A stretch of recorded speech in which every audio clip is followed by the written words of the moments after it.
દર્શક મિત્રો એન્ડ ગુજરાતી ન્યૂઝમાં આપનું હાર્દિક સ્વાગત છે। સમાચારની વાત કરવામાં આવે તો વડોદરા હાલોલ હાઈવે રોડ પર જરોદ ગામ નજીક એક સાથે 5 ગાડી ધડાકાભેર અથડાતા ગંભીર અકસ્માત સર્જાયાનો વિડીયો વાયરલ થયો છે।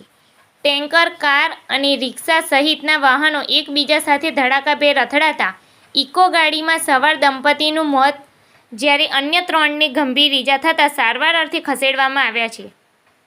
અકસ્માત સર્જાતા ફાયર ફાઇટર અને ક્રેનની મદદ લેવામાં આવી હતી। હાઈવે ચક્કાજામ થતાં પોલીસ ઘટના સ્થળે પહોંચી હતી અને હાઈવે આખો બંધ કરી દેવામાં આવ્યો હતો। અકસ્માત કેટલો ગંભીર છે એ વિડીયોમાં સ્પષ્ટ નિહાળી શકાય છે।